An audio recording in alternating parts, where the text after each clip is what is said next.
Hi hello നമസ്കാരം. റിലീസായിട്ടുള്ള ഏറ്റവും പുതിയ പടമാണ് ആട് 3.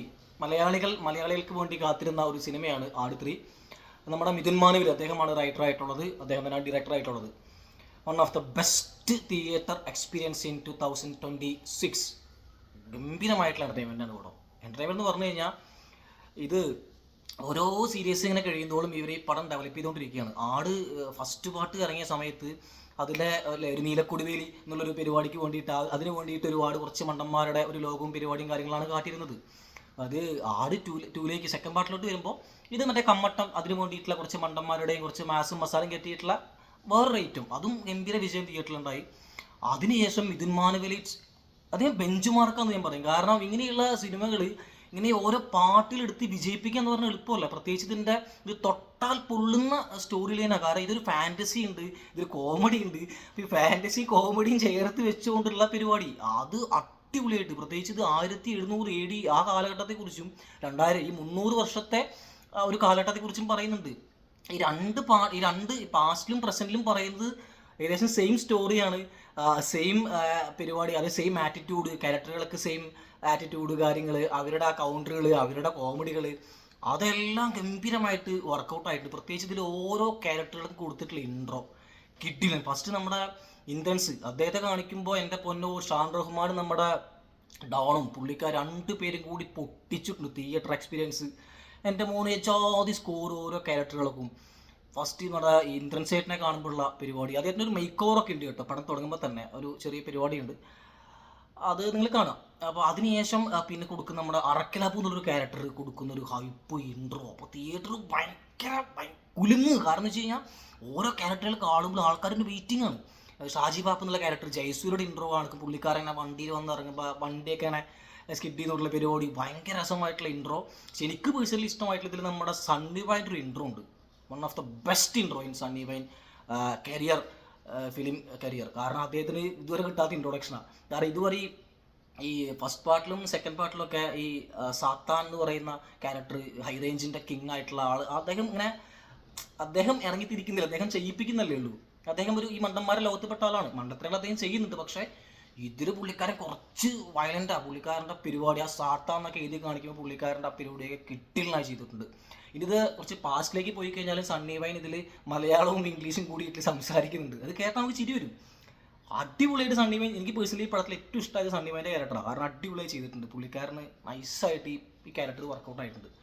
അതുപോലെ പിന്നെ നമ്മുടെ വിനായകനെ കാണിക്കുന്നത്, പക്ഷേ ഡ്യൂഡ് എന്നുള്ള ക്യാരക്ടർ വരുന്നത് സെക്കൻഡ് ഹാഫിന് ശേഷമാണ്. പക്ഷേ അതിലൊക്കെ പുള്ളിക്കാരൻ്റെ ഇൻട്രോ പരിപാടി കാര്യങ്ങളൊക്കെ ആ സ്കോറും ഭയങ്കര രസം തിയേറ്ററിൽ നിന്ന് കാണാൻ. ഭയങ്കര ക്രൗഡ് തിയേറ്ററിൽ ഈ പടത്തിന് ഓരോ ക്യാരക്ടറുകൾക്കും കയ്യടി.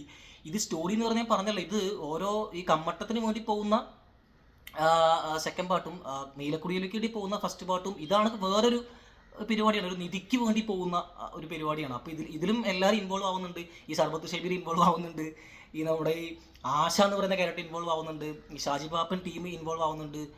അങ്ങനെ എല്ലാവരും ഇൻവോൾവ് ആകുന്ന ഒരു പരിപാടി. അത് ഭയങ്കര എക്സ്പീരിയൻസ്. പ്രത്യേകിച്ച് ഇതിൻ്റെ ഷാൻ റഹ്മാൻ്റെ ആ മ്യൂസിക്, ഇതിൻ്റെ 1-2 സോങ്സ് എല്ലാം കിഡിലായിരുന്നു. പിന്നെ ഇത് തൊട്ടാൽ പൊള്ളുന്ന സബ്ജക്റ്റാണ്. കാരണം ഇതൊരു ഫാൻറ്റസി കോമഡി മൂഡല്ലേ. പക്ഷെ അങ്ങനെ അതായത് 1700-ൻ്റെ ഒരു കാലഘട്ടവും 2000 പറയുന്നുണ്ട്. അപ്പോൾ ഈ 300 വർഷങ്ങളുടെ ഒരു സ്റ്റോറി ലൈനാണ് പറയുന്നത്. അപ്പോൾ ആ 300 വർഷങ്ങളുടെ ആ കാലഘട്ടത്തിൽ പറയുന്ന സ്റ്റോറിയും ഈ പ്രസൻറ്റിൽ പറയുന്ന സ്റ്റോറിയും സെയിം ആണ്. ഇല്ലെങ്കിൽ അതൊക്കെ ഏകദേശം സിങ്ക് ഉണ്ട്. ആ സമയത്തുള്ള ക്യാരക്ടറൈസേഷൻ്റെ എല്ലാ ക്യാരക്ടറുകളും ഒരേപോലെയുള്ള ആറ്റിറ്റ്യൂഡ്, അവരുടെ കൗണ്ടറുകൾ, ധർമ്മജനൊക്കെ അടിപൊളിയായി ചെയ്തിട്ടുണ്ട്. ഇതിലാരും എടുത്തു പറയാനായിട്ട് ഒരാളും മോശമാക്കിയിട്ടില്ല. ഇതിൽ എനിക്കൊന്നും ഹരീഷ് എന്ന് പറഞ്ഞ ആൾ, നമ്മുടെ ലോലൻ പുള്ളിക്കാരനടക്കം ഇതിൽ കയ്യടി ഉണ്ട്. കാരണം എല്ലാവർക്കും കിട്ടില്ല. ഭഗതേട്ടനൊക്കെ നൈസായിട്ട് ഇതിൽ ചെയ്തു വെച്ചിട്ടുണ്ട്. പിന്നെ ഇത് ടൈം ലൂപ്പിലേക്ക് എത്തിയിട്ടില്ല. ആ ഒരു ഫാൻറ്റസി സ്പൂഫ് കോമഡി മൂഡാണ് പിടിച്ചിരിക്കുന്നത്. പക്ഷേ it's just A beginning. Waiting for ആട് 4.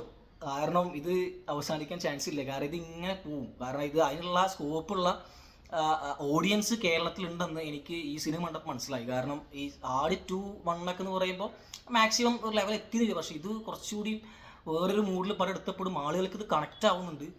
എനിക്ക് ഈ പടം ഭയങ്കര എൻ്റർടൈൻമെൻ്റ് ആയി തോന്നി. ഭയങ്കര രസം. വേറെ തിയേറ്ററിൽ നല്ല എക്സ്പീരിയൻസ് ആണ്. നല്ല തിയേറ്ററിൽ ഈ പടം 3 മണിക്കൂറിന് എടുത്തിട്ടുണ്ടെങ്കിൽ നമുക്ക് അതൊന്നും തോന്നില്ല. അതുപോലെ അജു വർഗീസിൻ്റെ ക്യാരക്ടർ വരുന്നുണ്ട്. നമ്മൾ ആ ഒരു പരിപാടി അത് മാറ്റങ്ങളൊന്നുമില്ല, കഥാപാത്രങ്ങൾക്ക് മാറ്റമില്ല, കഥ വലിയ പുതുമയുള്ള കഥയൊന്നുമല്ല, കുറച്ച് ഫാൻറ്റസി കൊടുന്നിട്ടുള്ളതുകൊണ്ട് തന്നെ ഇതിൻ്റെ ബഡ്ജറ്റും കുറച്ച് അധികമാണ്. കാരണം ഇതിൽ നമ്മുടെ സർബത്ത് ഷമീർ ആയിട്ടുള്ള വിജയബാബു അദ്ദേഹമാണ് പ്രൊഡ്യൂസർ. കിടിലൻ പ്രൊഡ്യൂസറാണ്, ഫ്രൈഡേ ഫിലിംസ് അറിയാലോ, തൊട്ടതെല്ലാം പൊന്നാക്കുന്ന പ്രൊഡ്യൂസറാണ്. ഒപ്പം ഇതിൽ വേണുകുന്നപ്പള്ളി കൂടിയിട്ടുണ്ട്, നമ്മുടെ കാവ്യ ഫിലിംസ്. അദ്ദേഹം ഒരുപാട് ബിഗ് ബഡ്ജറ്റ് പടങ്ങൾ എടുക്കുന്ന ആളാണ്. അതായത് ബഡ്ജറ്റ് നമ്മൾ കമ്പയർ ചെയ്യുമ്പോൾ ഇതിന് കുറച്ച് ബഡ്ജറ്റ് കുറച്ച് കൂടുതലാണ്. അത് എന്തായാലും തിരിച്ചു കിട്ടും ഉറപ്പാണ്. കാരണം എന്തിന് ബുക്കിംഗ് അവിടത്തിന്. എനിക്ക് ദുരന്തർ സിനിമയ്ക്കൊപ്പം തന്നെ ഇതും നമ്മൾ അംഗീകരിക്കേണ്ട പടമാണ്. കാരണം ഇത് വേറൊരു മൂഡ്, വേറൊരു പരിപാടി, ഭയങ്കര രസം പടം കാണാൻ, ഭയങ്കര എൻ്റർടൈൻമെൻ്റ് ആണ്, കൗണ്ടറുകൾക്കൊക്കെ കയ്യടിയാണ്. അപ്പോൾ തിയേറ്ററിൽ പോയി കാണാം. Okay, thank you.